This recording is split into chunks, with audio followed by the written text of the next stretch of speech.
Muy buenas tardes a todas y todos. Bienvenidos al segundo encuentro de este curso de trastornos de aprendizaje y hoy vamos a trabajar sobre uno de los puntos centrales que tiene el diagnóstico y la intervención en los trastornos del- de lo que es el aprendizaje y refiere fundamentalmente a la organización psicomotriz.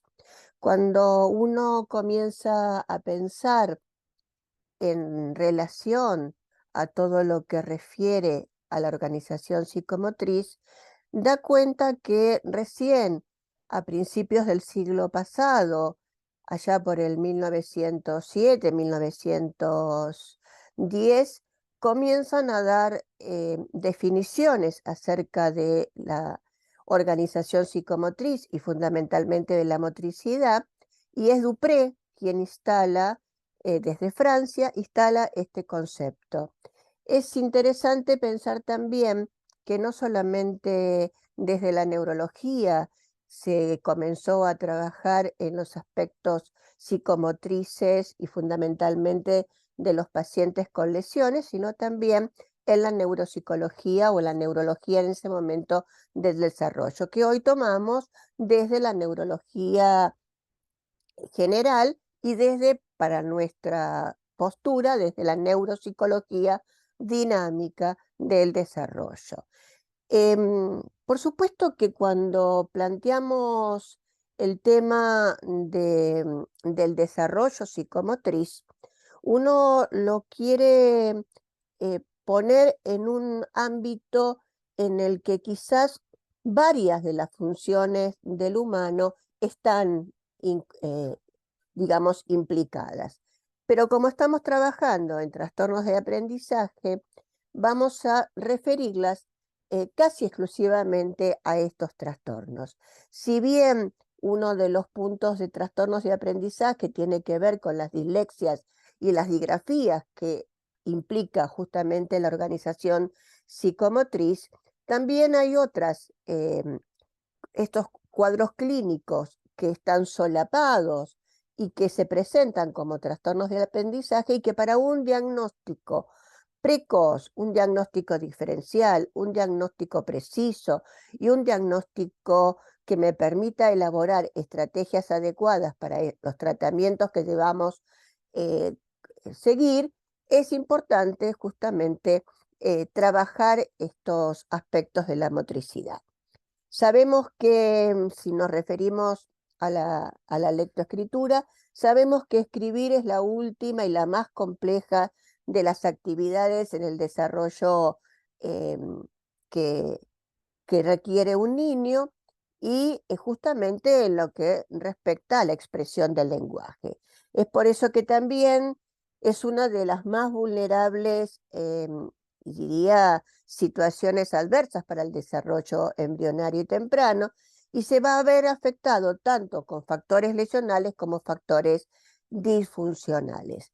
Vamos a ir compartiendo de a poco algunas diapositivas porque me parece que permiten, como decíamos en el encuentro anterior, las modalidades de aprendizaje y por lo tanto las modalidades de apropiación de la realidad y del conocimiento se hace por diferentes vías eh, neuropsicológicas. Estas vías son modalidades perceptivas, tanto visivas, auditivas como propioceptivas. Por lo tanto, para continuar con nuestra línea de pensamiento y con nuestra línea de, de enseñanza y aprendizaje, ya que estamos hablando de aprendizaje, creemos que es necesario no solamente discursir, es decir, hablar y comentar acerca de definiciones y de estrategias y herramientas para el aprender, sino que también es necesario otorgarle a aquel que está aprendiendo. Aprendemos todos y todos los días, pero aquellos que están aprendiendo y que se encuentran del otro lado de la pantalla, puedan adquirir el conocimiento de acuerdo a su propia modalidad de aprendizaje. Y esa modalidad de aprendizaje puede diferir de unos a otros. Por eso nosotros somos tan quisquillosos, quizás, para decirlo de alguna manera, en tener varias estrategias de enseñanza para que cada uno elija cuál es su modalidad más apropiada para apropiarse de ese conocimiento y poder luego transferir ese conocimiento de acuerdo a sus criterios y a su modo de ver la realidad y de apropiarse de esa realidad. Vamos a compartir una pantalla. em,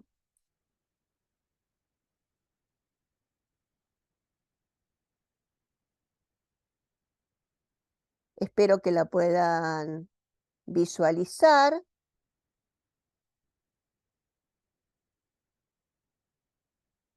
Sería importante que me dieran alguna señal. em, Se ve bien, bien, perfecto. Em, Otra de las cuestiones que nosotros trabajamos muchísimo es el intercambio con el estudiante, inclusive con colegas y profesionales, porque creo que en este concepto de aprendizaje continuo que decíamos el otro día y de aprendizaje permanente, necesitamos esta ida y vuelta desde una dialéctica continua que nos permita justamente enriquecernos y enriquecer los aprendizajes de todos.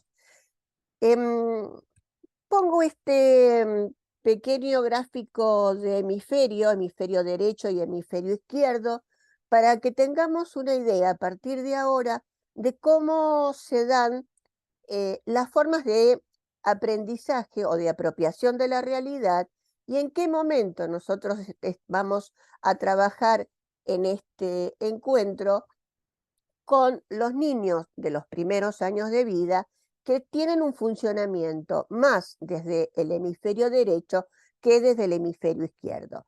El hemisferio derecho es un hemisferio que es simplemente para recordarles, es un hemisferio que funciona simultáneamente, es gestáltico, tiene evidentemente la capacidad de captar la totalidad de lo que se percibe, y esto genera justamente que en los primeros 18 meses de vida el funcionamiento de los niños es mucho más respaldado o está en relación con el funcionamiento del hemisferio derecho que del hemisferio izquierdo, que es secuencial, que requiere justamente para su funcionamiento de una estructuración más temporal que espacial.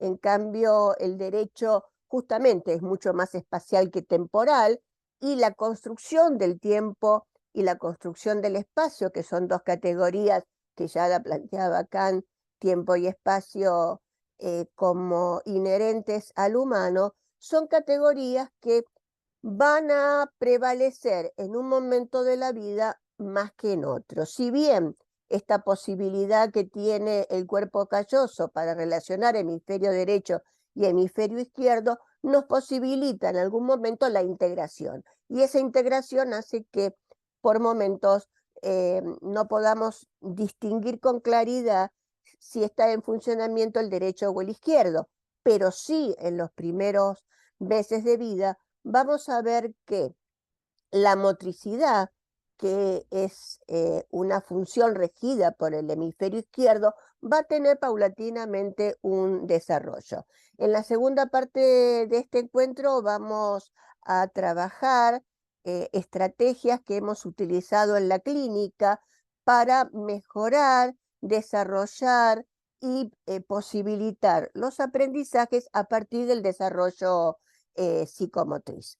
Vamos pues a trabajar justamente algo que veníamos diciendo en el encuentro anterior y que está relacionado con lo emocional. Em, ya nos decía Henry Vallon que la emoción en sí misma no existe no es, decía él, si no se expresa en el tono. Y acá ponemos uno de los puntos centrales de lo que es justamente la idea de motricidad, el tono muscular.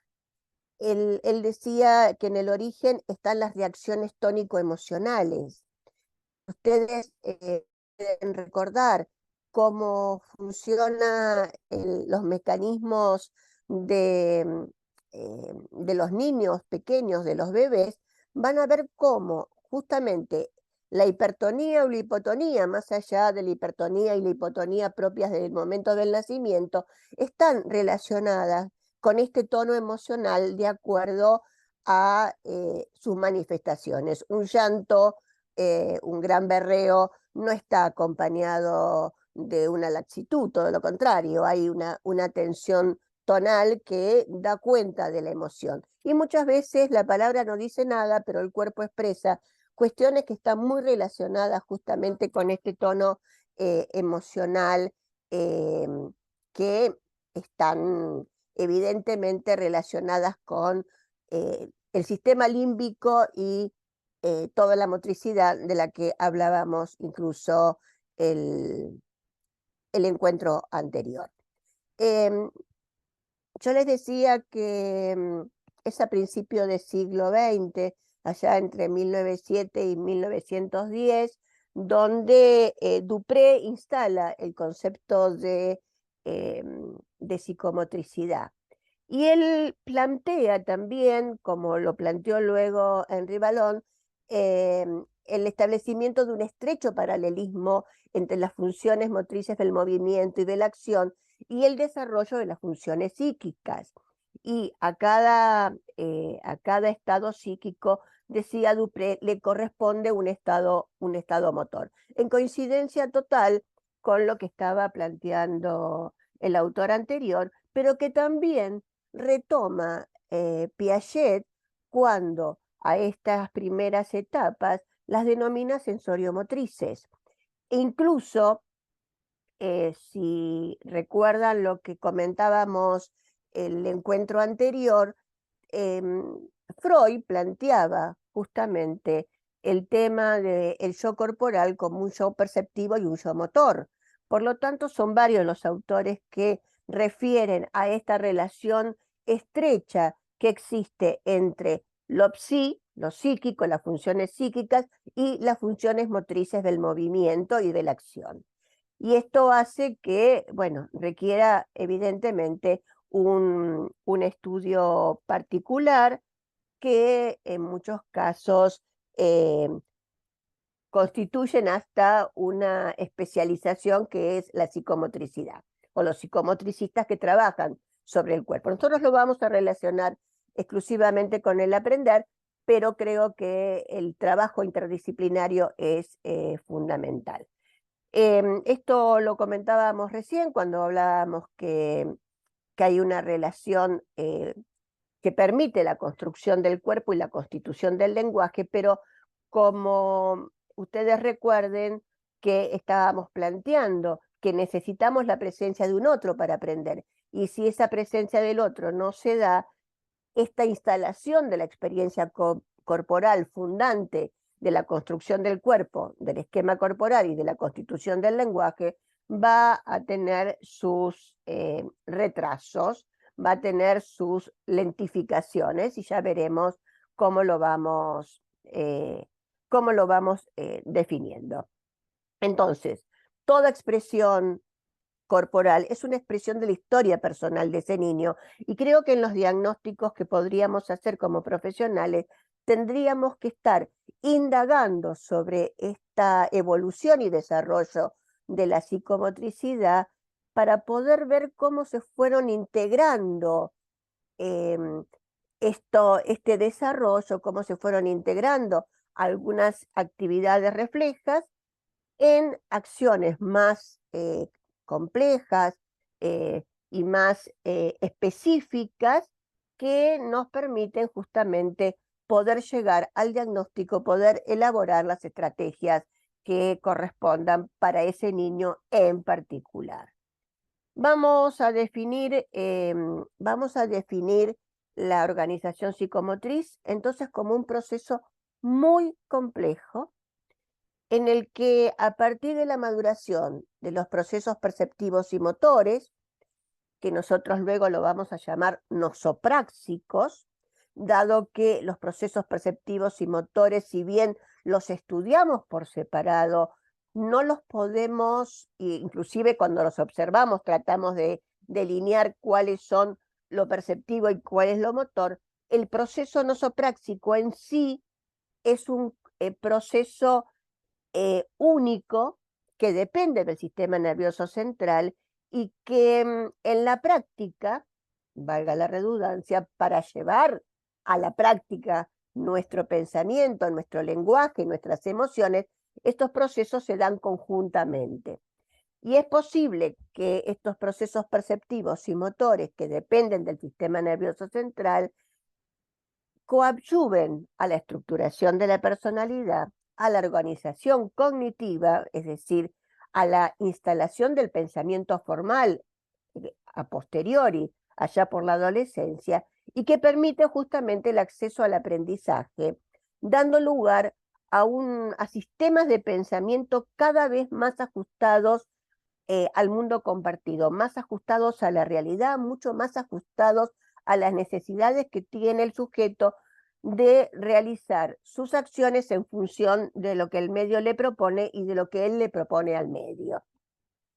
En estos primeros momentos podríamos decir, y teniendo en cuenta los conceptos que plantea Piaget para el periodo sensorio-motriz, los niños, em, digamos, ejercen su acción sobre el medio a partir de sus propios esquemas de acción.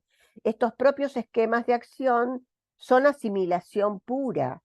Em, por lo tanto, uno tiene que pensar que para un niño que succiona, la realidad es chupable, la realidad se succiona y no hay otra forma de relacionarse con la realidad hasta tanto no tengamos evidentemente algún objeto de la realidad, algún estímulo preciso de la realidad que nos permita justamente en este proceso de asimilación desequilibrar y volver a equilibrar a partir de la acomodación. Esta organización de equilibrio y desequilibrio, este conflicto cognitivo que se le presenta al niño, va a llevar un poco de tiempo y justamente vamos a ir viendo cómo este proceso de asimilación y acomodación va a llegar a la adaptación al medio, pero primero y fundamentalmente podríamos decir que es asimilación pura. Y lo vamos a relacionar ahora con uno de los parámetros para elaborar nuestro diagnóstico posible cuando hacemos una anamnesis o cuando observamos incluso a niños más grandes, pero vamos indagando sobre su historia de desarrollo psicomotriz. Este desarrollo vamos a definirlo como un desarrollo que implica en ese proceso nuevas funciones con mayor amplitud y con mayor complejidad. No es cuantitativo, por más que se vayan sumando acciones posibles a realizar, sino que es un fenómeno cualitativo y continuo hasta que llega a la madurez total del niño. Y fundamentalmente, tomando los conceptos de Dupré, de Henry Wallon y de Piaget, podemos decir tanto que esta expresión de lo corporal también se va a dar a nivel de lo psíquico y a nivel sociocognitivo, a nivel del pensamiento. Por lo tanto, podemos plantearnos que este término de desarrollo psicomotor, psicomotriz, designa habilidades que se observan en el niño en forma continua durante toda la infancia. Y acá creo que vamos a incorporar algunos conceptos como el de maduración estamos hablando de desarrollo y no lo hemos definido, porque justamente es importante hacer estas diferenciaciones, porque este desarrollo psicomotor corresponde tanto a la maduración de las estructuras nerviosas, como puede ser cerebro, cerebelo, músculos, como al aprendizaje que el bebé y el niño hace descubriéndose y descubriendo el mundo.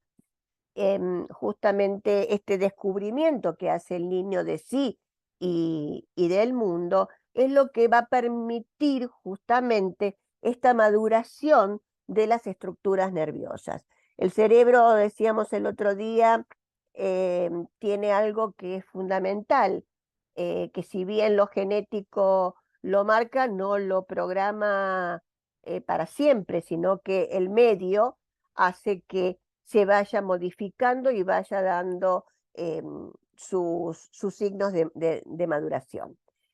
Vamos a utilizar justamente 3 términos para pensar el aprendizaje: maduración, crecimiento y, como síntesis, desarrollo.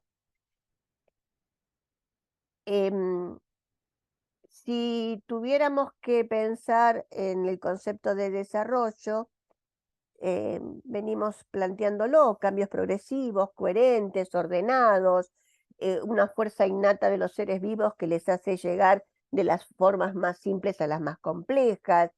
em, y eh, el sistema nervioso para este desarrollo debe ir madurando.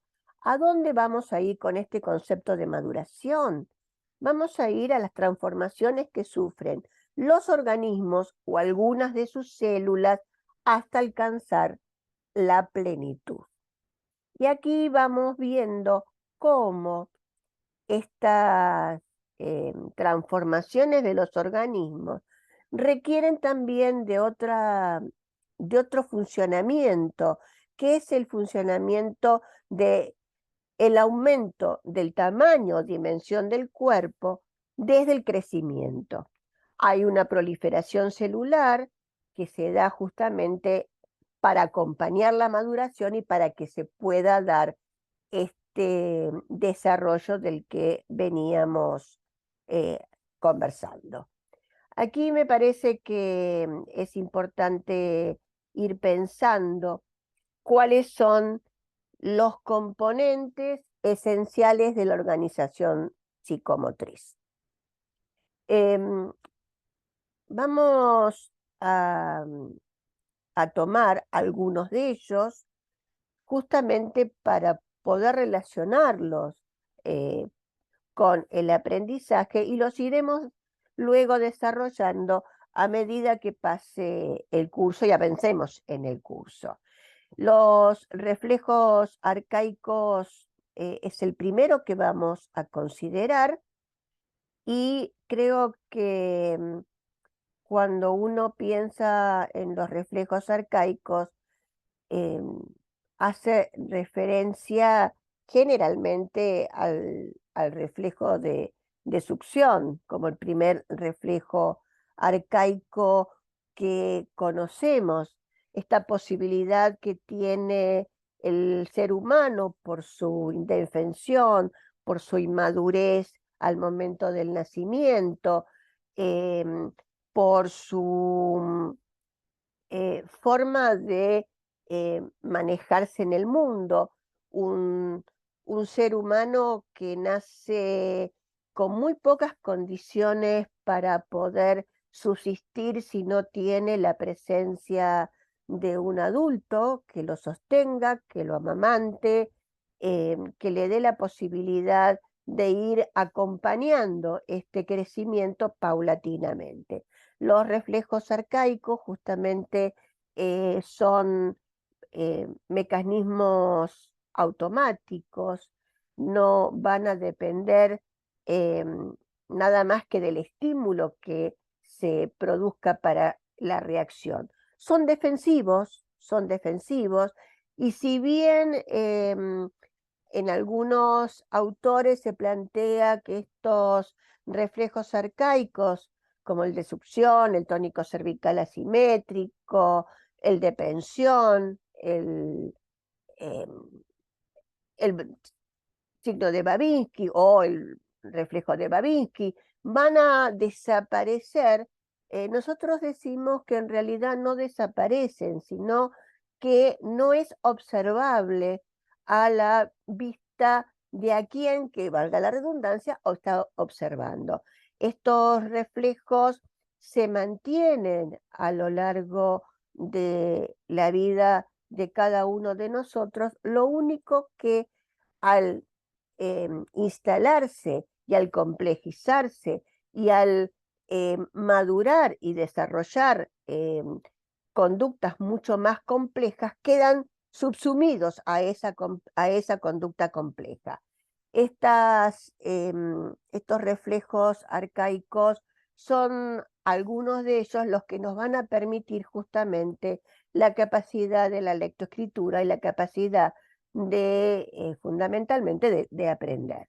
En muchos casos, y tomando los conceptos que planteaba Dupré, me parece importante considerar que independientemente que este cuerpo inmaduro que se plantea en los primeros meses de vida, em, son, son niños que evidentemente van a requerir, como decíamos recién, la presencia de un otro.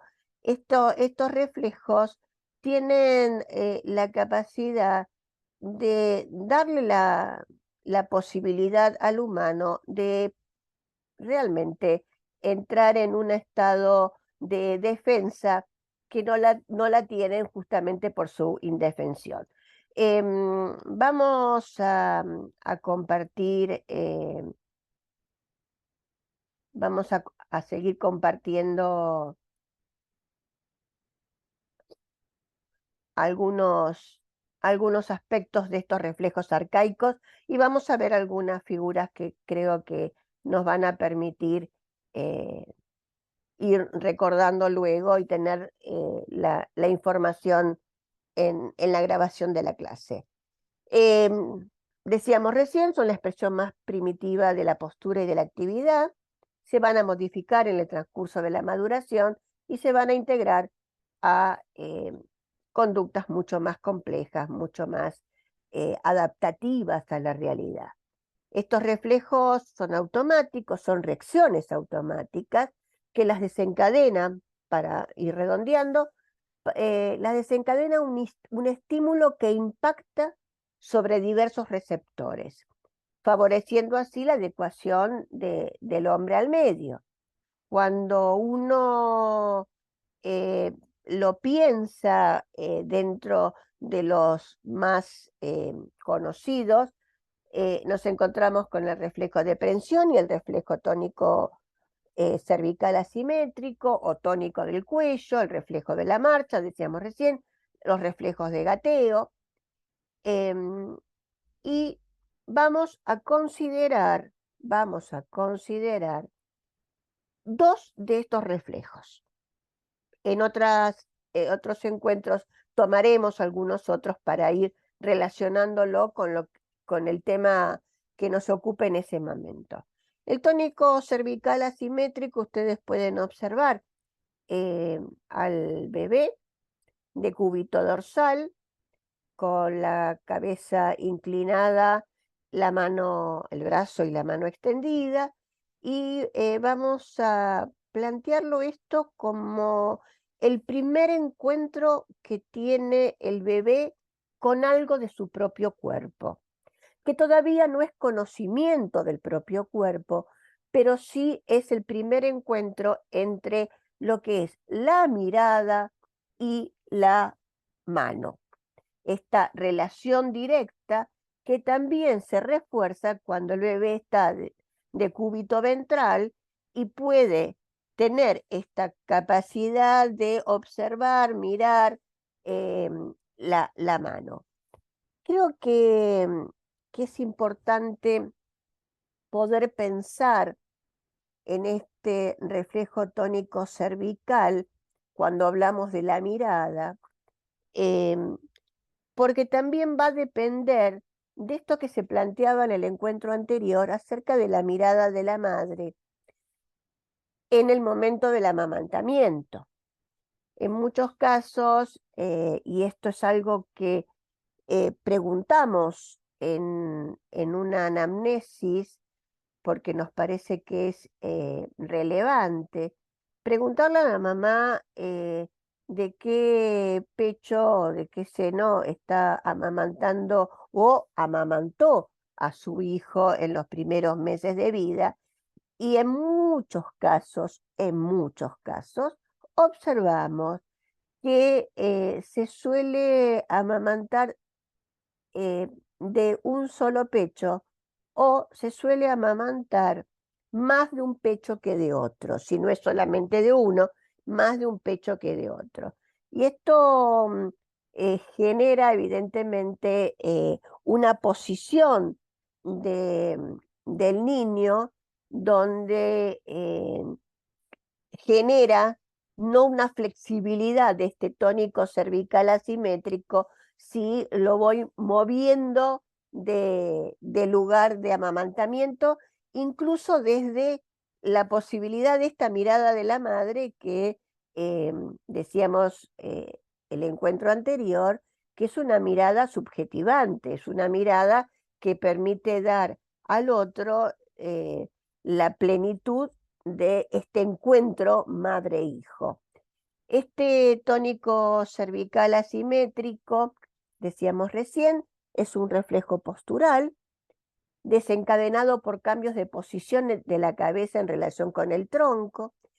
El bebé va a mantener entonces la cabeza rotada hacia un lado o hacia el otro, y creo que debemos incorporar no solamente en la anamnesis, no solamente la pregunta por si fue amamantado, si fue, es decir, cuándo dejó el pecho para tomar un biberón, sino que fundamentalmente preguntar también esta relación del bebé en su proceso de amamantamiento con el pecho de la madre, derecho, izquierdo. Esto nos podría estar dando algún tips para pensar en algunos trastornos de aprendizaje a posteriori. Uno, y fundamentalmente, aprendizaje de la lectoescritura. Estos puntos de las anamnesis, generalmente uno lo piensa, em, a ver, preguntas que están establecidas casi mecánicamente, preguntas que realmente uno cuando hace la anamnesis pregunta, anota y no vuelve sobre lo anotado o deja de preguntar porque lo da por asentado.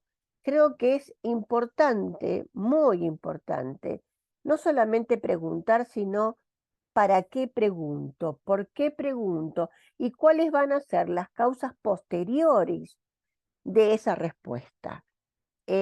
Generalmente, em, cuando planteamos, eh, cuando planteamos cuestiones que están referidas a la búsqueda de estrategias más adecuadas para resolver problemas de aprendizaje y retomamos las cuestiones que están relacionadas con la anamnesis para ir repasando y viendo cuáles podrían ser los puntos en los cuales tengo que poner el acento.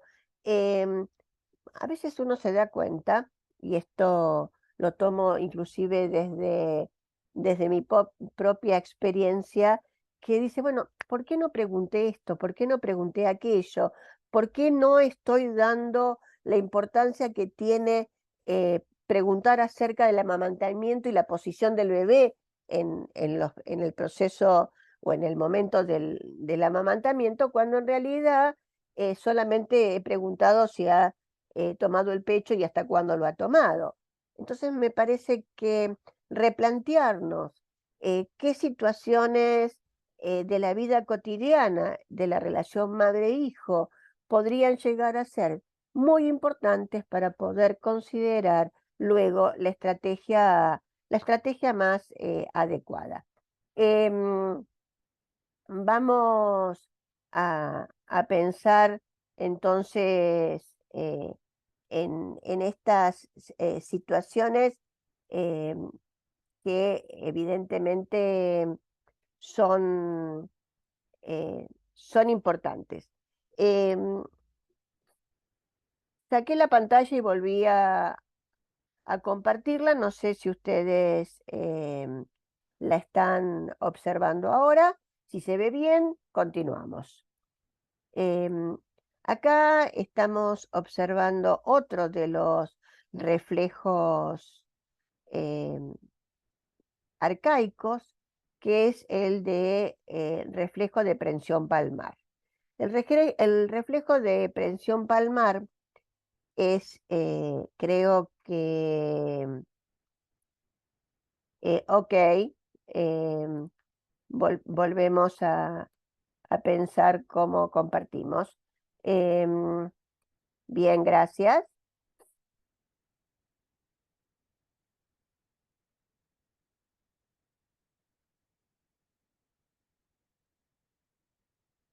Decíamos que el reflejo de prensión palmar tiene una importancia directa con lo que sería justamente el aprendizaje de la escritura y a posteriori con dificultades en la disgrafía o en eh, el movimiento coordinado que tiene la grafía propia de la escritura.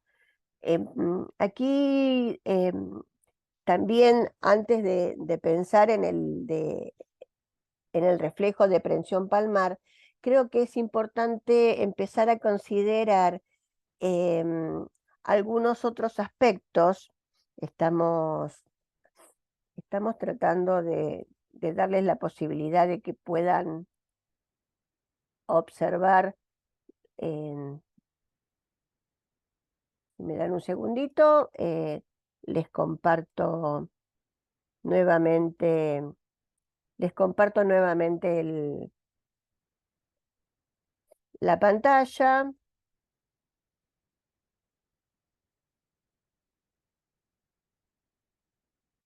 Parece que no me da opción. Em,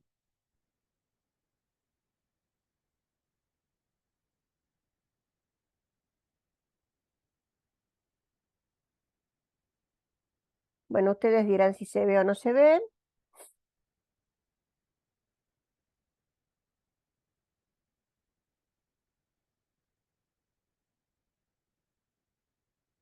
Creo que ahora se.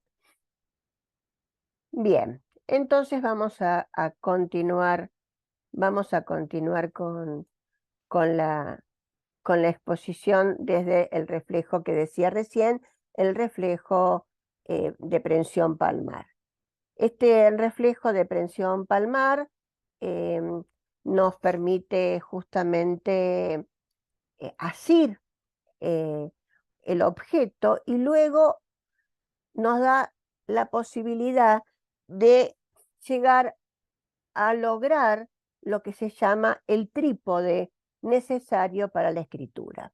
En el caso del reflejo arcaico, es aplicar la presión en la palma de las manos o la planta de los pies, y en este caso el niño va a responder flexionando sus dedos, los cuales se van a cerrar alrededor de un objeto pequeño. Generalmente el neuropediatra lo que realiza es, como dice ahí, como enseña la foto, mostrar el dedo.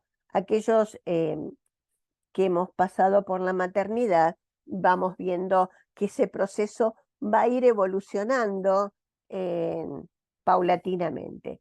Ahora es muy interesante ver cómo este reflejo arcaico, automático, defensivo, que se da en el primer tiempo desde el nacimiento hasta los primeros meses de vida, tiene una evolución, como toda situación refleja.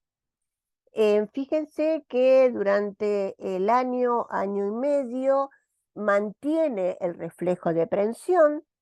Entre los 2 y 3 años la ubicación, es decir, eh, la ubicación del dedo eh, índice sobre el lápiz, la toma entre los 3 años y medio y 4 de una forma que incluso algunos adultos mantienen, y ahora vamos a ver 2 casos para analizarlos, y recién entre los 4 años y medio y 6, que es el comienzo de del nivel inicial, del nivel preescolar y de la escolaridad primaria, el niño puede asir la herramienta lápiz con el trípode del cual mencionábamos hace unos minutos. Vamos a ver también cómo eh, es el desarrollo del tomar, del asir los objetos. Ustedes ven ahí cómo a través de las diferentes semanas tiene la posibilidad del contacto inicial, de un contacto grosero, y acá vemos cómo la motricidad grosera está en desarrollo, pero no la motricidad fina, que es uno de los componentes justamente de la organización psicomotriz, hasta que va logrando poder, a las 52 semanas, poder tomar con el dedo índice superior y el pulgar el objeto. Esta posibilidad es lo que nos permite justamente lograr la escritura. Em, Vamos a ver 2 fotos de 2 situaciones en consultorio privado, en el cual vamos a observar, en este caso, una niña que, si ustedes recuerdan el gráfico anterior, correspondería al primer 2 años de vida, cuando en realidad esta niña tiene 5 años. Esta niña con 5 años em, es derivada a la consulta teniendo en cuenta que el motivo de derivación, el motivo de consulta, es por considerar que su producción gráfica tiene elementos que son agresivos. Si bien la niña no tenía inconvenientes de mala conducta en el nivel inicial, los docentes habían considerado que su producción gráfica era una producción agresiva, que era una producción torpe, que tenía dificultades para relacionarse con el resto de sus compañeros, y que evidentemente necesitaba un diagnóstico. Si ustedes observan cómo, digamos, cómo toma ese lápiz, por supuesto que esa toma de ese lápiz hace que el dibujo o cualquiera de sus producciones sea una producción típica de la motricidad gruesa, de la motricidad grosera, no de la motricidad fina. Por lo tanto, si uno tuviera en este momento la hoja en la cual está dibujando, vería que tiene un traspaso hacia el otro lado, y que incluso lo tiene agujereado. Pero en realidad esto es una típica situación de inmadurez de la organización psicomotriz. Los estímulos recibidos por esta niña durante el desarrollo no han sido los adecuados. Más aún, podríamos decir que esta dificultad dispráxica, y la desarrollaremos en los próximos encuentros, lo que significa dispráxico y práxico, esta dispraxia, perdón, que es típica de las disgrafías en las dislexias, disgrafías, está dada justamente por la inmadurez del sistema nervioso central. Aquí podríamos hasta decir, dado todos los estudios que se le han realizado, que no es un daño cerebral lesional, sino que es un daño disfuncional. Habíamos dividido o clasificado la vez anterior lo disfuncional y lo lesional. Lo disfuncional, donde no hay una lesión precisa en un lugar determinado, sino que hay un funcionamiento de neurotransmisores, de neuroreceptores, de sinapsis que se van dando en este desarrollo que no se han consolidado. Aquí no había lesión, era una dispraxia típica de lo que es un trastorno de aprendizaje que vamos a evaluar mucho más adelante, alrededor de los 7 años, si es una dislexia disgrafía, pero es un antecedente fundamental para tener en cuenta justamente en todo proceso diagnóstico. El otro dibujo, y esto creo que los voy a comentar porque me parece que es bastante importante. Cuando lo presenté para una evaluación, la mayoría de las personas que lo observaban consideraban que era un dibujo de una niña de 9 años. Pero cuando uno observa la mano de la persona que está dibujando, da cuenta que tiene muchos más años. Les cuento que es una joven de 25 años de edad y su motivo de consulta es bajo rendimiento laboral.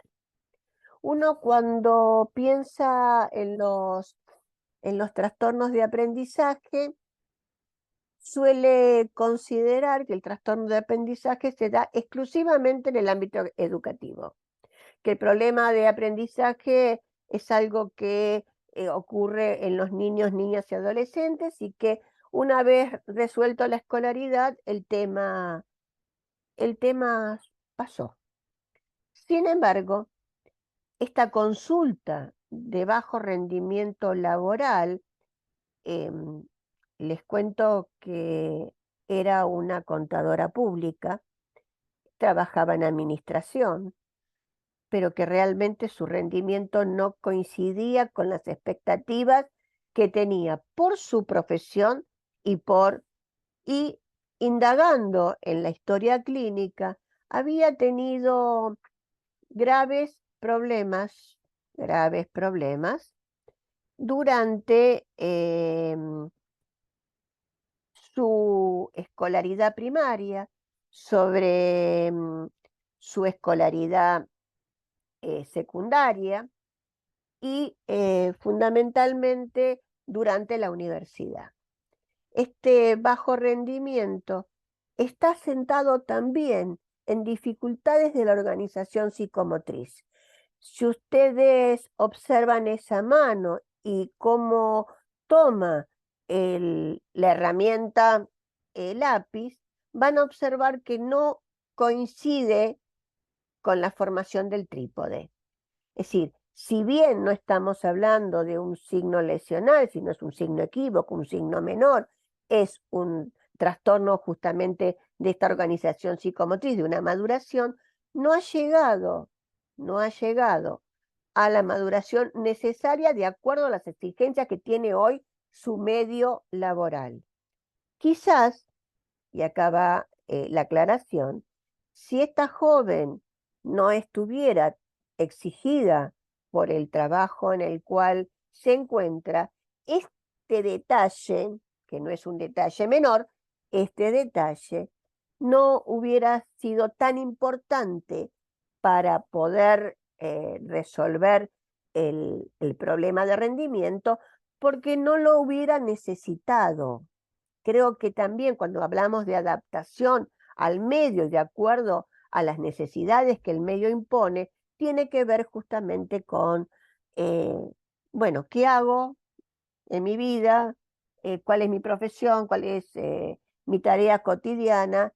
Y en este caso, evidentemente, y hasta los rasgos del dibujo, ustedes están observando que son rasgos muy, diría, inmaduros. Hemos trabajado en ambos casos, por supuesto, con las diferencias eh, que requiere el abordaje de cada una de las dos edades.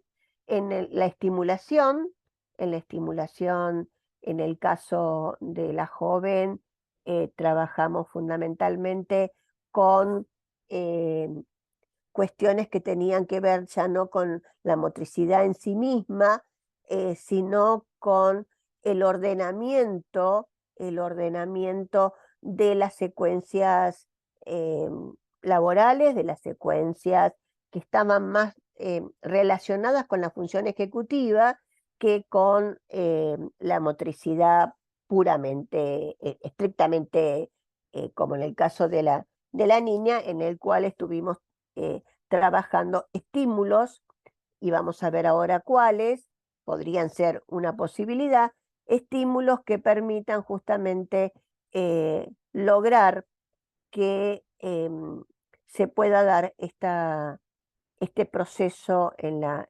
organización psicomotriz. Vamos a ver ahora en la próxima hora algunos ejemplos que hemos utilizado. Em, y creo que para hacer una síntesis de los reflejos arcaicos, em, tenemos este cuadro que, que ustedes pueden observar cuáles son los momentos en los que se observa su aparición y en los momentos que dejan de ser observables. Fíjense que el de presión palmar coincide el cuadro con lo que decíamos en el desarrollo y veíamos cómo eh, em, podríamos estar pensando eh, alguna actividad para lograr. Esto no es solamente, sí, para lograr la maduración. Esto no es solamente algo que tenga que darse en el ámbito clínico o en el ámbito educativo, sino son estrategias que podemos transmitir justamente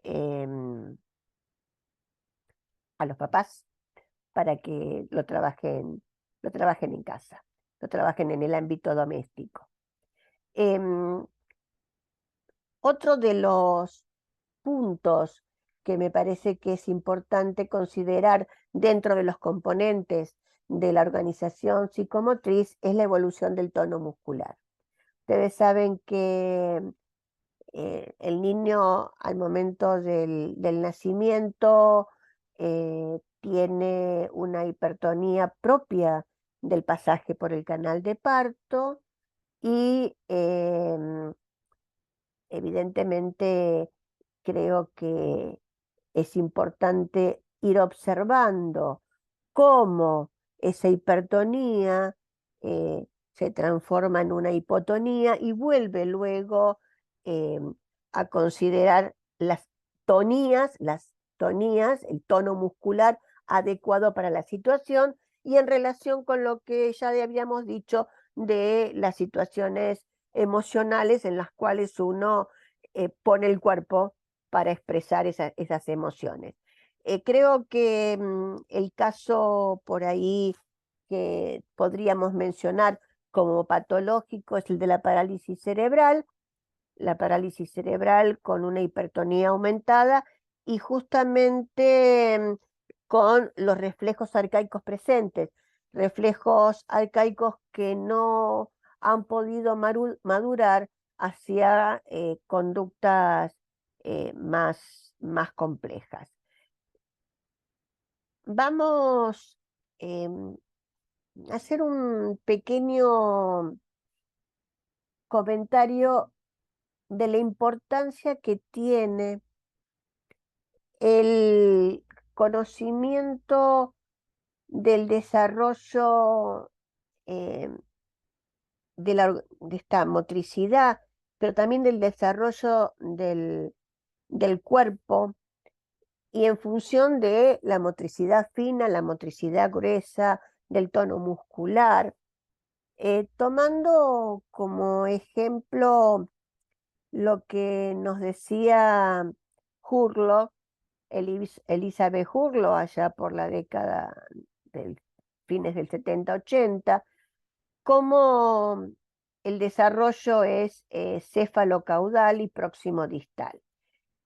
Ustedes van a observar en producciones que se fueron dando en el desarrollo de diferentes niños y niñas, en el cual justamente lo que van dibujando está en relación directa con este desarrollo céfalo-caudal y próximo distal. ¿A qué referimos con esto? Que lo primero que se desarrolla es la zona céfalo, inclusive en el embrión, durante la gestación. Lo, lo mayor en tamaño es el encéfalo. A medida que avanza, acá estamos alrededor del año y medio, 2, y a medida que va avanzando, comienza de lo céfalo a lo caudal, fíjense, y a medida que llegamos a los 3, 4 años, en este caso 4 años, comienza lo próximo distal.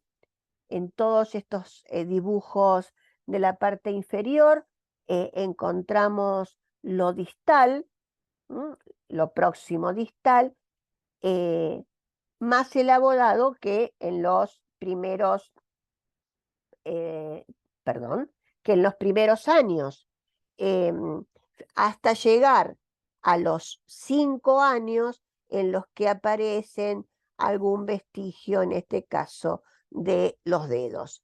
Este desarrollo céfalo, caudal y próximo distal es también el que debemos considerar en esta maduración del sistema nervioso central y de la organización psicomotriz. Em, Me parece que es importante pensar algunos puntos que em, algunos puntos que hacen a esta maduración céfalo-caudal planteado eh, por Elizabeth Hurlock. Creo que si uno va a pensar cómo lo céfalo-caudal y lo próximo distal hacen al desarrollo psicomotriz, mm, creo que podemos ir planteándonos los puntos que ella misma ha planteado hace décadas. El desarrollo va de lo vago general a lo específico y definido. Tiene esta dirección que venimos marcando, es algo continuo y gradual. No es algo que se detenga, aunque podríamos decir que existen lentificaciones. No todos los niños van a madurar al mismo tiempo, ni todas sus funciones tienen una maduración igual. Es regresivo. Cuando decimos que el desarrollo es regresivo, podríamos dar un ejemplo. Eh, significa que, por ejemplo, padres muy altos no van a tener hijos muy altos. Eh, hay una regresión en la especie. Tiende a ser constante, tiende a ser constante, y las diferentes estructuras u órganos del cuerpo se van a desarrollar a velocidades diferentes, que es lo que nos va a dar que haya funciones que maduren y se desarrollen de una manera más prematura y otras más tardía. El ejemplo clásico es pensar que un niño que camina y tiene un desarrollo motriz precoz, podríamos decir que comienza a caminar a los 9, 10 meses, es probable que su lenguaje esté lentificado hasta que evidentemente luego entra en una situación pareja. Em, a ver, cuando decimos que va de lo vago y general a lo específico y definido, esto es fundamental para la adquisición de la lectoescritura, ya que la misma va a requerir de un control altamente discriminado de partes específicas del cuerpo, es decir, la mano, por ejemplo. Por eso hacemos este recorrido que es tan importante en este desarrollo de cómo se puede asir una herramienta lápiz, porque esto nos permite justamente tener la mano altamente capacitada para poder lograr el trípode. Este desarrollo, además, como digamos, se orienta desde la cabeza a los pies, creo que nos da la posibilidad de pensar que tanto este desarrollo prenatal, que también se observa en las ecografías, como en el postnatal, el bebé puede sostener la cabeza mucho antes que controlar sus pies. Y esto de controlar sus pies es lo que le va a permitir deambular. Incluso hemos visto claramente en los dibujos de los niños, donde la manifestación primera es el reflejo de la cabeza y luego de pies y manos. Em, creo que también en estas leyes que plantea Hurlo, el, el desarrollo que comienza en cabeza y termina en pies, eh, tiene su complemento en que comienza en el centro del cuerpo y termina en las manos o en lo distal.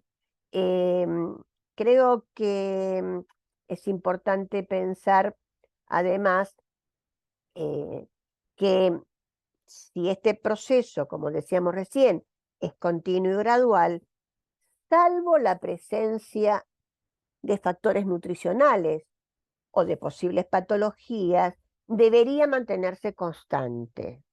Aunque decíamos recién también que las estructuras van a madurar no todas con la misma velocidad, de la misma manera. ¿Por qué planteo esto de los factores nutricionales? Porque me parece que es importante también en las anamnesis tener en cuenta no solamente lo nutricional durante el desarrollo postnatal, sino también lo nutricional durante el periodo de embarazo de la madre. Em, Suelo decir que la primera cuna que tiene un bebé es el seno materno. Em, en ese cuerpo, si no está em, claramente planificado el embarazo, puede ser que se encuentre con fallas en la nutrición, con deficiencias de ácido fólico, em, con alguna patología que evidentemente va a impactar en el desarrollo posterior del niño. Eh, mm, creo que me parece que es importante poder analizar en la anamnesis no solamente la pregunta que solemos hacer los psicoanalistas eh, y que se ha incorporado, ¿su hijo fue deseado? no es solamente si su hijo fue deseado, porque el deseo es inconsciente justamente, sino si su hijo fue planificado. Creo que la pregunta cambia radicalmente, porque si su hijo fue planificado, hice todo lo posible, hice todo lo posible para eh, tener presente los posibles factores de riesgo, como pueden ser eh, no consumo de alcohol, no consumo de sustancias problemáticas, no consumo de cigarrillos, es decir, a todas aquellas cuestiones que pueden dañar, que son noxas teratogénicas propias de los momentos de embarazo. Por supuesto que no podríamos decir que todo embarazo está planificado, pero sí indagar, por lo tanto, ¿no? Indagar cuáles fueron las características previas a ese embarazo. Recuerden, la primera cuna de un niño es el seno materno.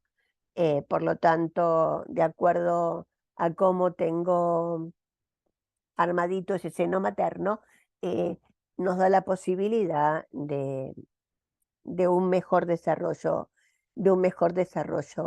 posterior.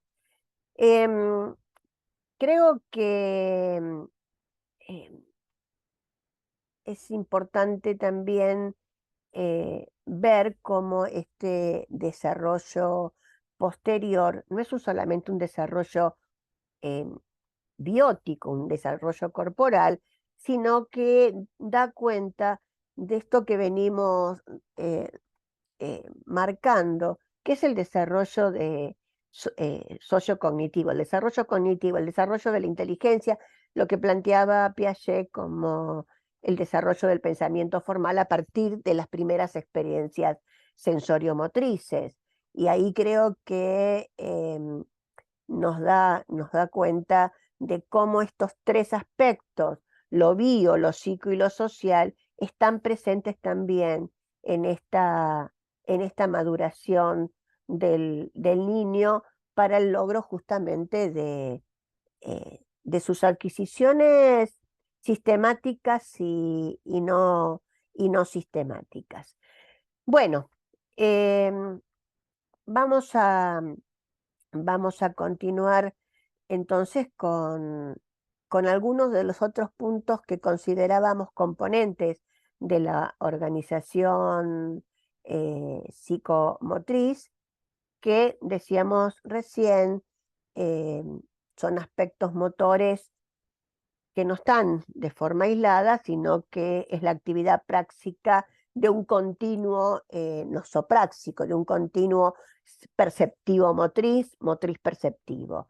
Eh, Sabemos claramente que los aspectos perceptivos retroalimentan los aspectos motrices y estos justamente al ser percibidos pueden ser adecuados, pueden ser corregidos en la acción.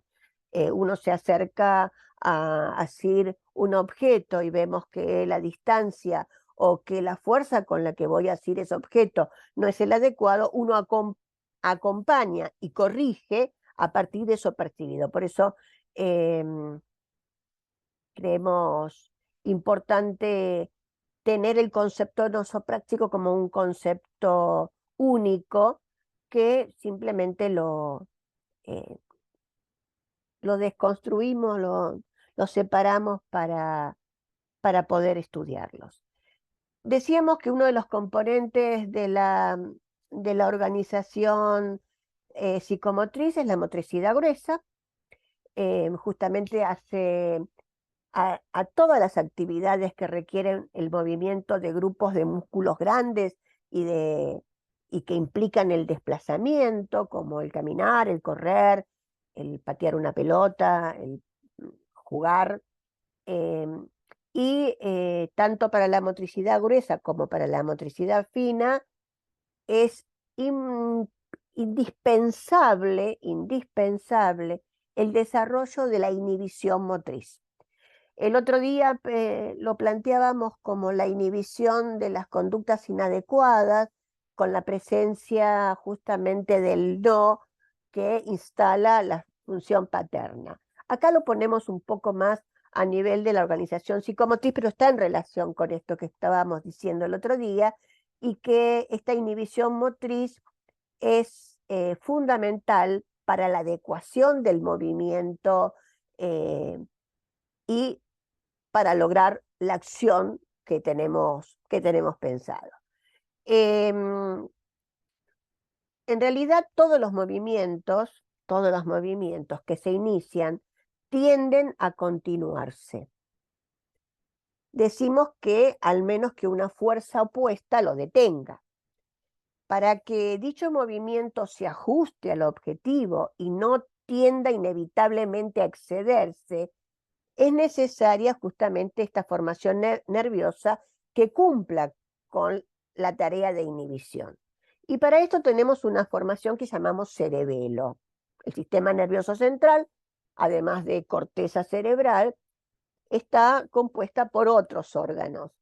Y en este caso es el cerebelo el que adecúa la, eh, e inhibe el movimiento hasta el logro de la acción. El cerebelo recibe de la corteza motora, del córtex, la información del movimiento que se va a llevar a cabo y de las partes del cuerpo, todas las partes del cuerpo que van a entrar en funcionamiento para el logro de ese movimiento. En el caso que no coincidan, el cerebelo es el que calcula el error entre ambas para poder llevar a cabo la corrección necesaria, apropiada y también, algo que es fundamental, en forma inmediata.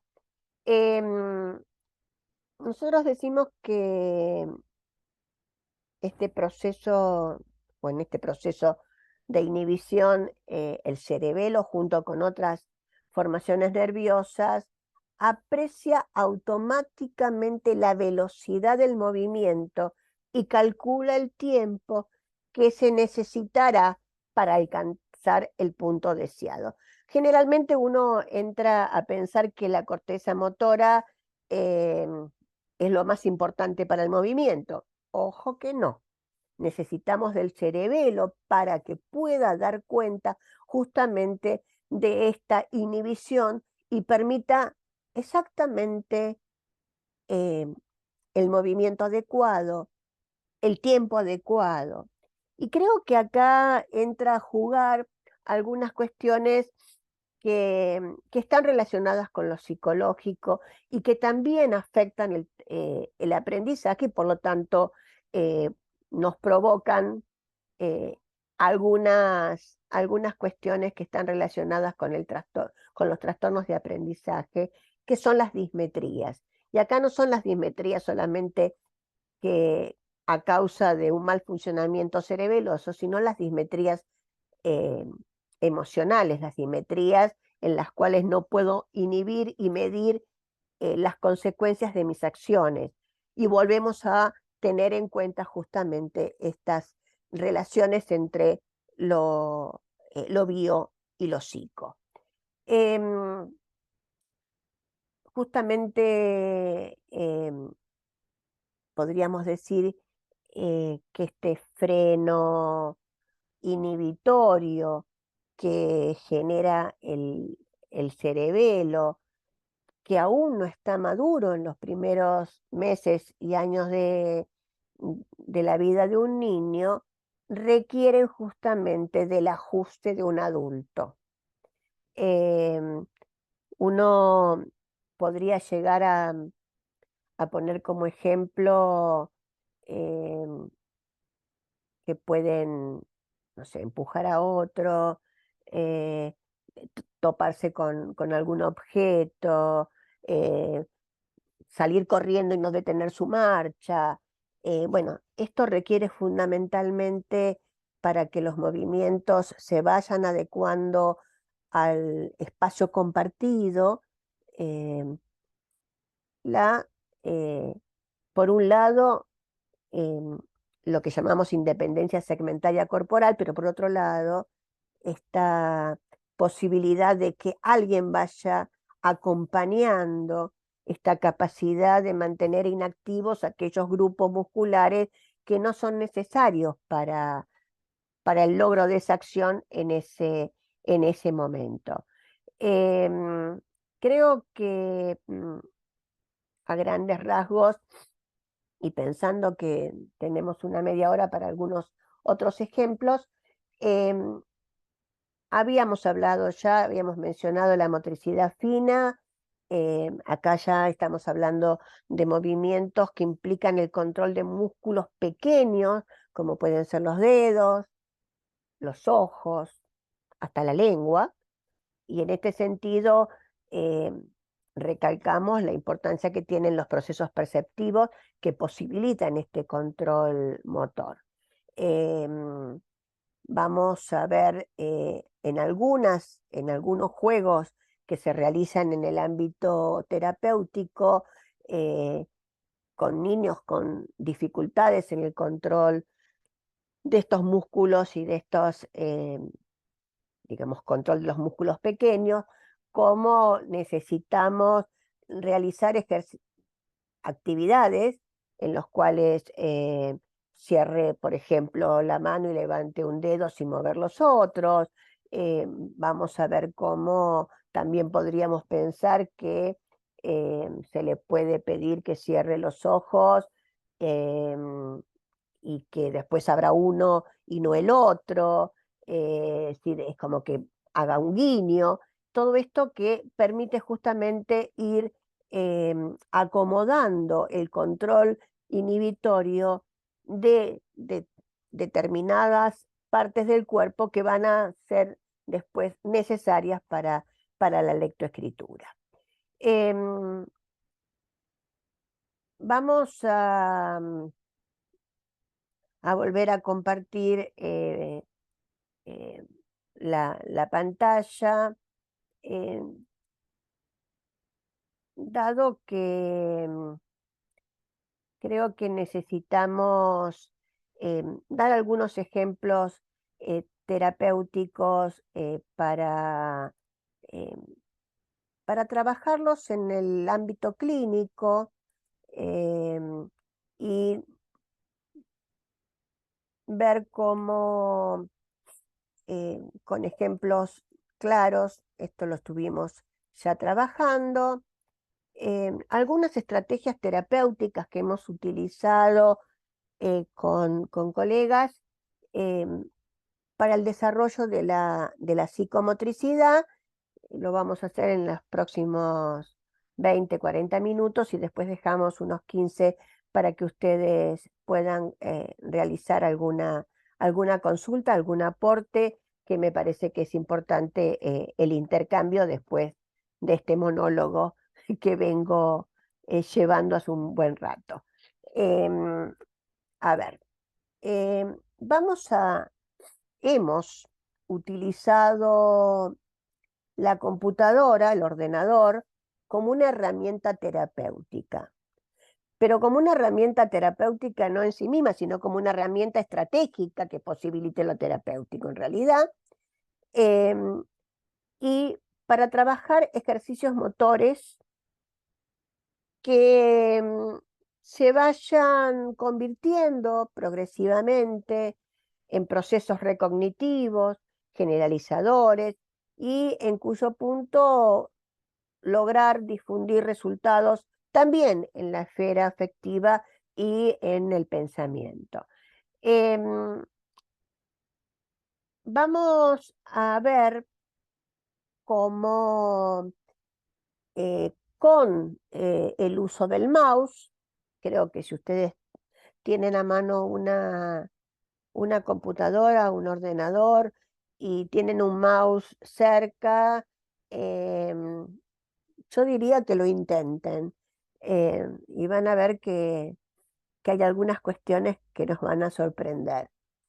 Em, el ajuste del movimiento que intentamos lograr como estrategia terapéutica en un grupo de niños con dificultades de aprendizaje y en algunos casos con dificultades de deficiencias intelectuales, hemos observado adecuación del tono muscular, discriminación y coordinación sensorial, control inhibitorio, del cual hablábamos recién, control inhibitorio para evitar la perseveración estática, superación de la prensión palmar, por ejemplo, freno en la presión del botón del mouse, y también desde una superación dinámica donde hay una falta de freno una vez iniciado el movimiento. Entonces, esto evidentemente logra estas cuestiones eh, que quizás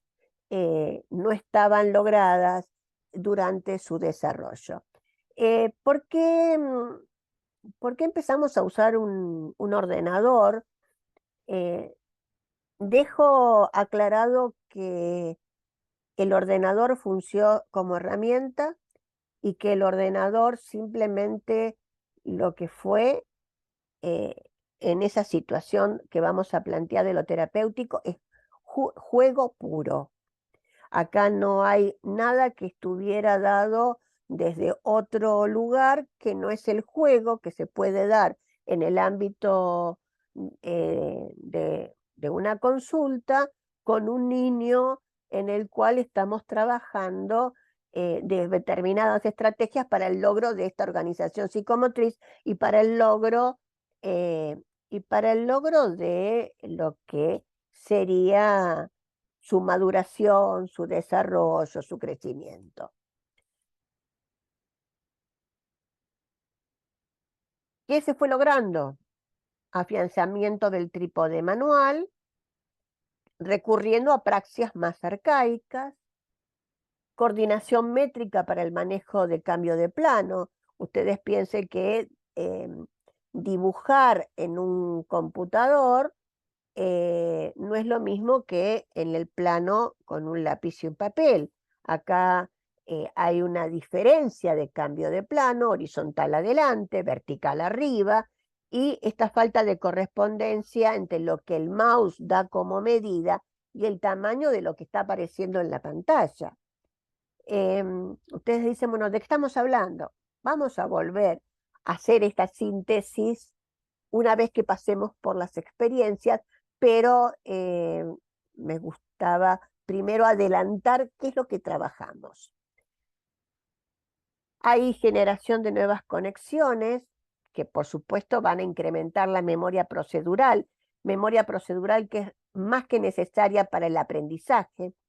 Hay una discriminación manual y hay una discriminación lateral. Y por último, discriminación digital. Hay selección y jerarquización de estímulos, hay utilización adecuada de secuencias, hay construcción de las nociones topológicas de cierre, inclusión. Y vamos ahora a ver todo esto que dije, que después los podemos volver a repasar en un caso. Si me permiten. Caso 1. Primer caso. Este es un niño de 11 años, varón, con un diagnóstico de capacidad intelectual moderado. Este es un dibujo que hizo sobre papel y con diferentes lápices y crayones.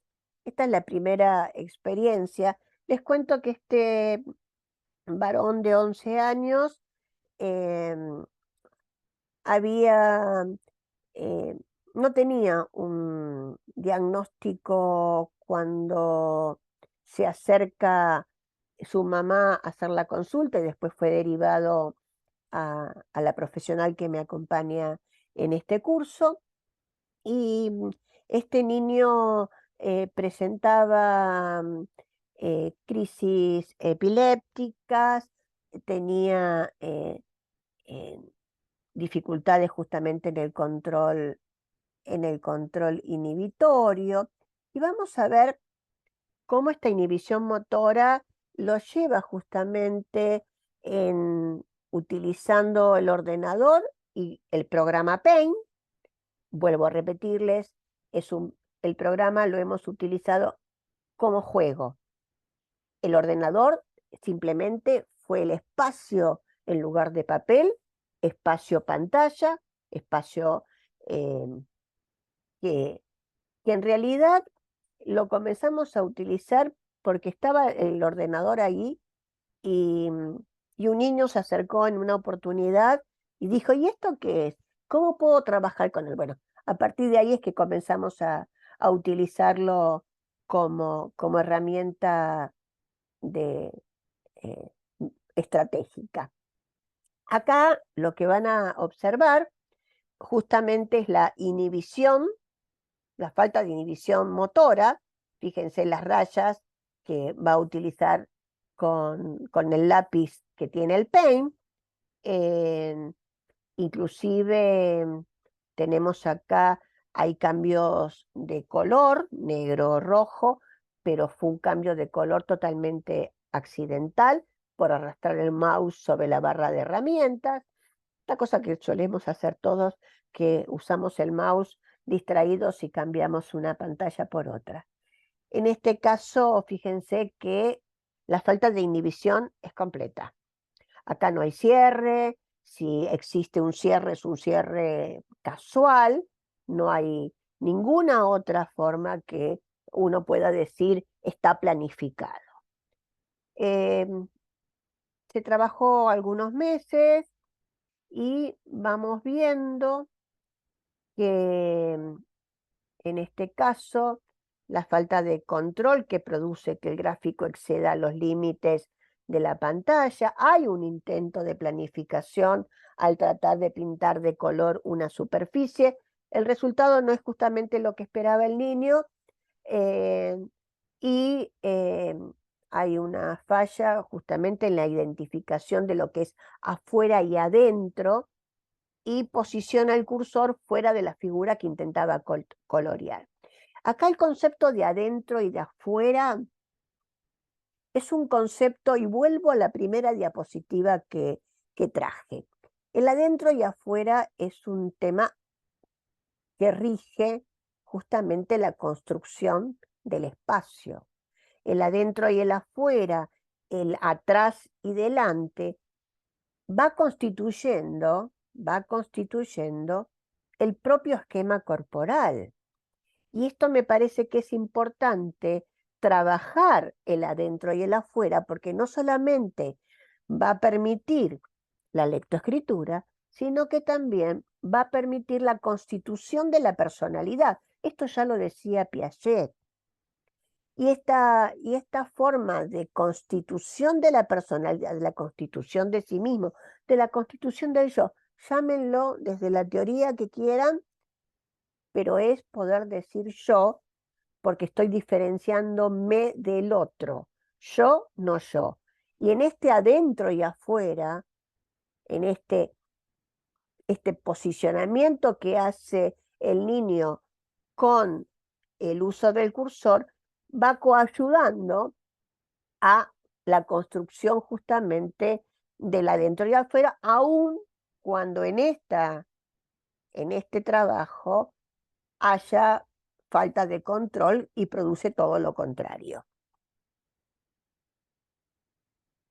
Em, la, la tercera de las presentaciones que hacemos fue un trabajo, evidentemente no es de la misma sesión, son varias sesiones, son varios meses de trabajo. Acá comienza el inicio de la acción controlada. ¿Dónde lo observamos? Lo observamos en el corte de los trazos, en la selección voluntaria que hace de los diferentes grosores que tiene el lápiz del Paint, y también en el inicio de acciones reversibles cuando intenta hacer un borrado, pero ya no es un borrado de casualidad, sino es un borrado selectivo. Sabe lo que quiere borrar, elige el, elige el cursor, con el cursor el objeto que va el objeto goma que va a permitir el borrado. Y acá me parece que también aparece otra selección voluntaria, que es el uso de diferentes formas de lápiz. Fíjense cómo apareció la inhibición paulatinamente.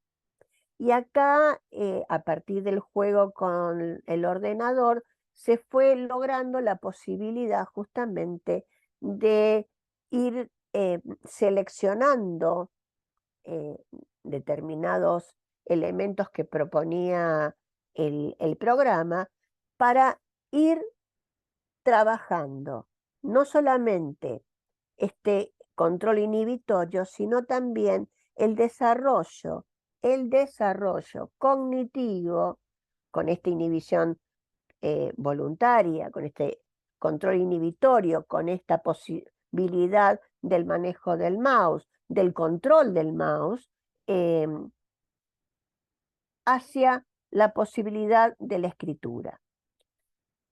No estamos, no estamos viendo la escritura en esta presentación, pero sí la posibilidad de saber que ha llegado justamente a consolidar los primeros elementos de la escritura.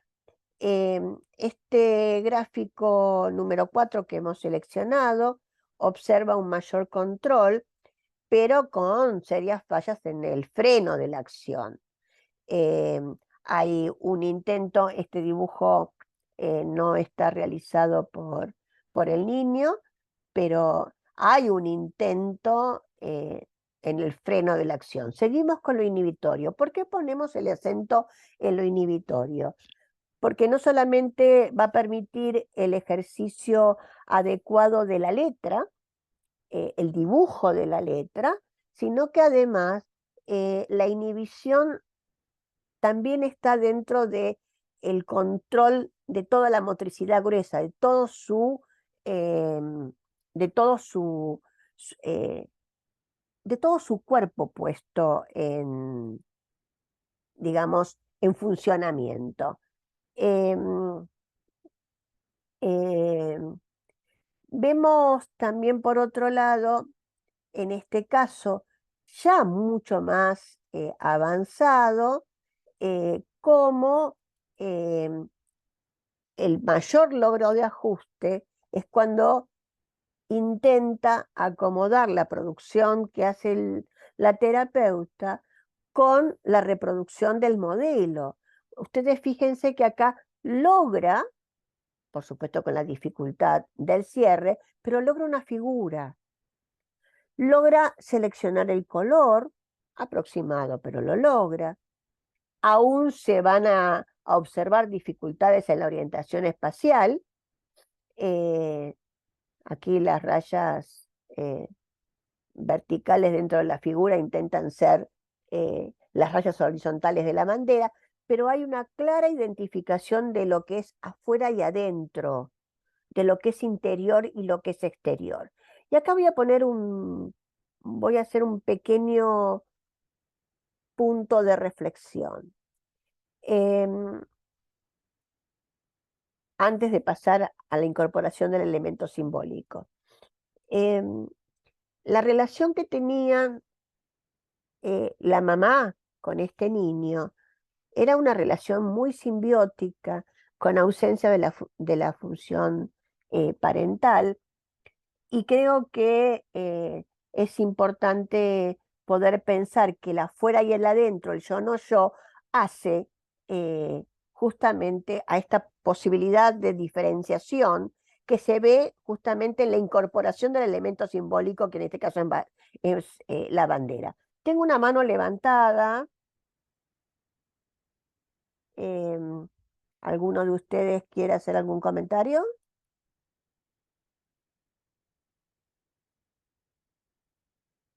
Bueno, em, vayamos al próximo ejemplo. el caso número 2.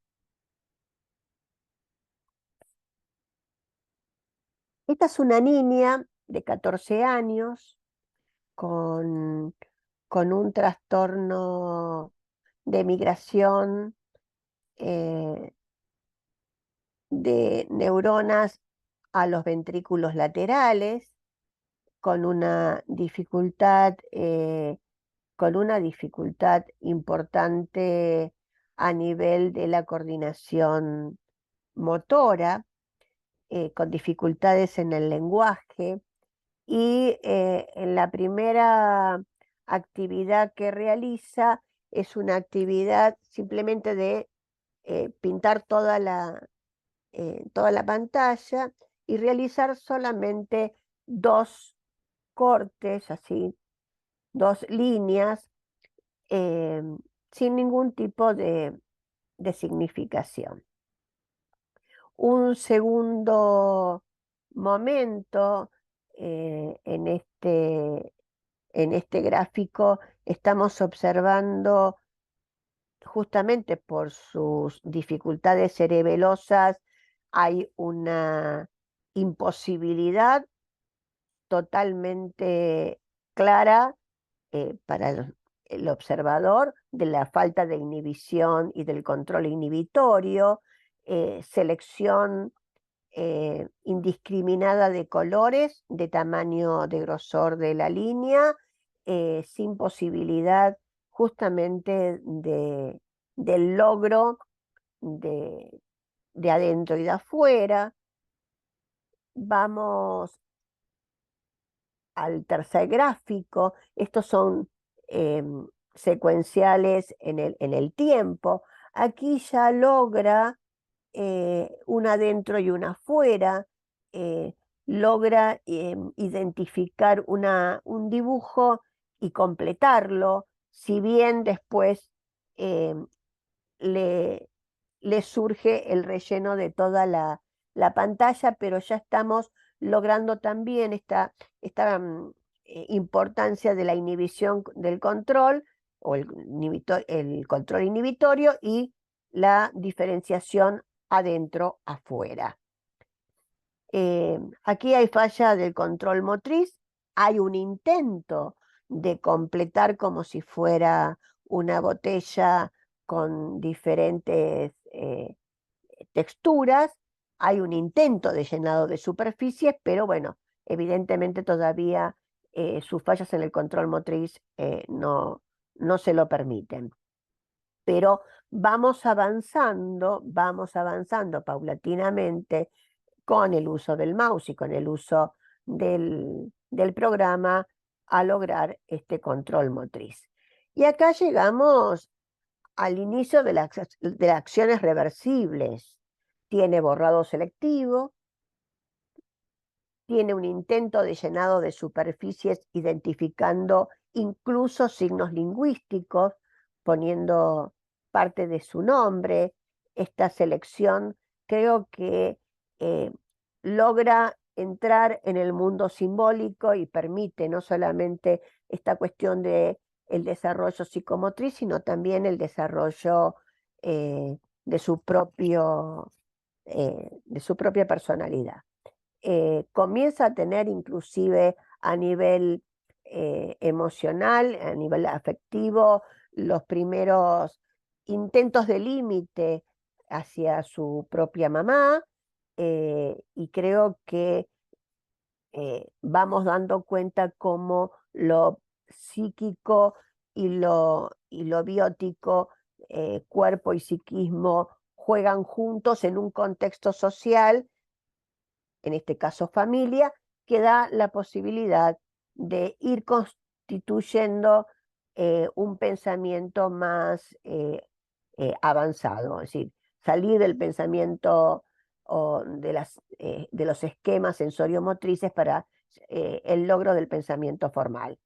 Eh, Acá ya hay una mayor planificación, hay la realización de una figura delimitada, y creo que esto va posibilitando justamente el desarrollo de la lectoescritura, que era muy incipiente, a pesar de sus 14 años, y con muchas dificultades. Bueno, nuestro caso 3. Nuestro caso 3 es es un niño de 9 años. Por supuesto que como en todos los casos que estamos mostrando, ya que estamos refiriéndonos a la motricidad, hay fallas en el control motriz fino.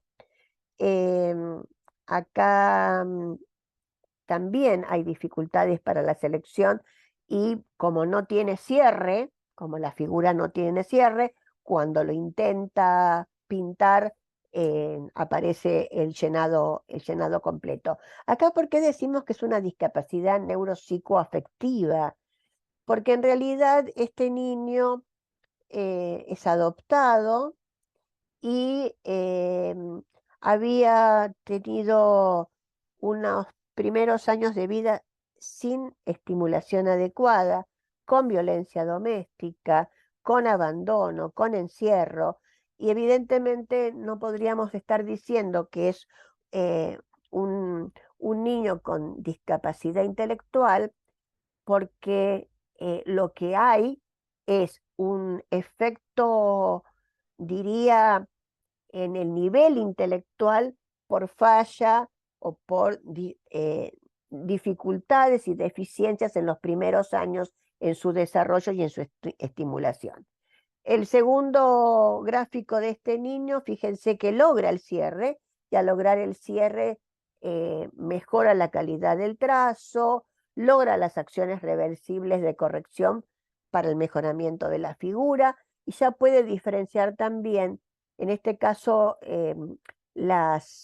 fíjense que la producción gráfica es una producción mucho más acabada que las anteriores, independientemente que, que es un niño de menor edad.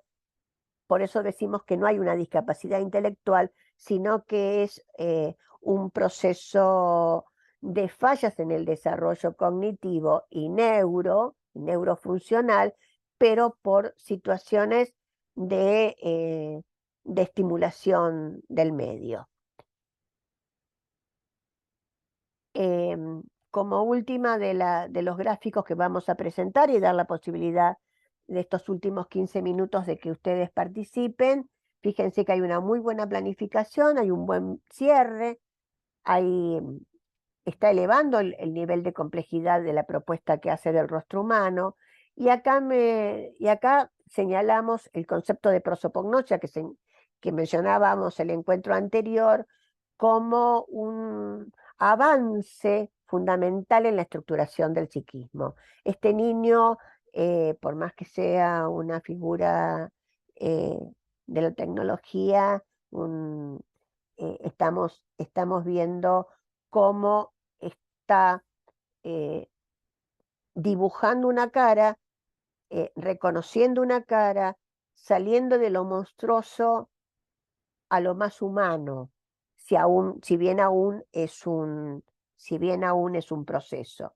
Y acá me parece que es fundamental poder pensar cómo vamos logrando esta coordinación motriz fina de lo grueso a lo fino a partir de determinadas estrategias que se pueden estar eh, utilizando no solamente en el medio terapéutico, como estrategia terapéutica, sino también la psicomotricidad digamos, el desarrollo de la motricidad desde un ámbito preventivo a nivel escolar.